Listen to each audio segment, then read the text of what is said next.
the landscape, the youth, and the foreign hands.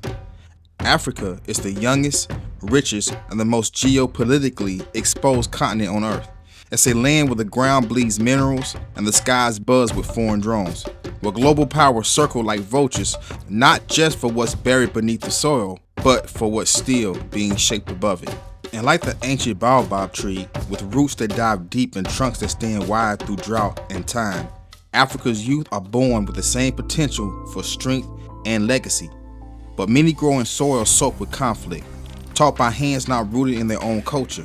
Under lessons shaped by foreign interests and filtered history, they sprout, but often toward a sun that doesn't rise from their own horizon.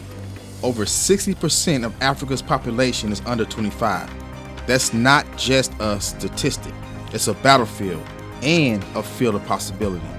A contest between foreign aid and African vision, because whoever reaches the youth first doesn't just win their loyalty, they shape the next century. But how did it get this way? It's not random. Africa's youth explosion is a result of high birth rates, improving child survival, and short life expectancy. In countries like Niger, families still average 6 or more children, a reflection of culture, continuity, and survival. Vaccines and clean water are saving more children than ever, yet few live to grow old, leaving the continent perpetually young. Even as fertility slows, the next generation arrives before the last one finishes growing. So the population grows, not from chaos, but from momentum. A rising tide of energy, identity, and untapped potential. And if that energy isn't guided, it will be harvested. Who shapes the mind? In West and East Africa, villages aren't just being taken, they're being converted. Children, once shepherds of cattle and tradition, are now soldiers of cause, soldiers of ideology. But the battle for Africa's youth isn't just waged at home, it's directed by foreign hands.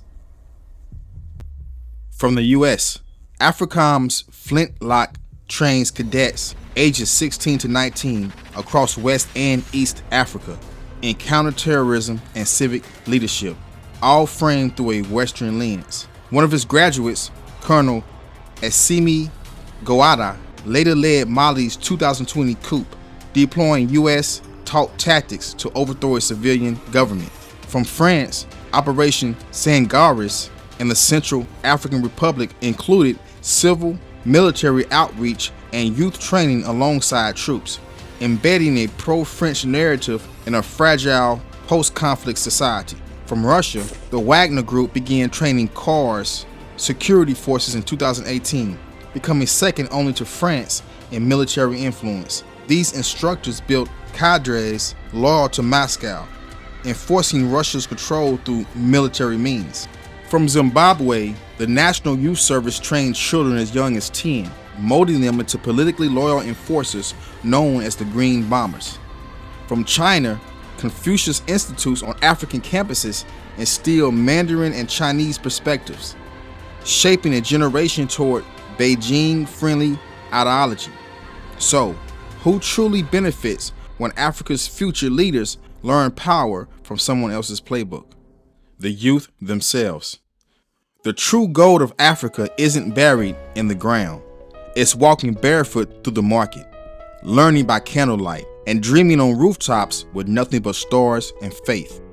Because the youth of Africa are not ordinary, they are scientists and engineers, building hydrogen-powered cars in high school labs, pulling electricity from thin air to light their villages, and at 14, crafting wind turbines from scrap to power homes and pumps. But for every child inventing light, there's another breaking rocks in a cobalt mine, hauling bricks in a quarry, or sewing in silence for a brand they'll never wear. More than 1 in 5 African children is involved in child labor, often dangerous, unpaid, and invisible. Their hands build the devices the world runs on, yet they rarely hold the future they help create. They are the poets with no paper, leaders with no platform, and visionaries still being told to wait their turn. But they are the turn. Because the child's mind is the most vulnerable battlefield, but also the most faithful foundation, if the world feeds them trauma and propaganda, they'll defend the very powers that oppress them. Africa's future won't be stolen with bullets. It'll be rewritten in the minds of the young. And if we don't protect the children, we'll lose the language, the culture, and the country, not through conquest, but through consent.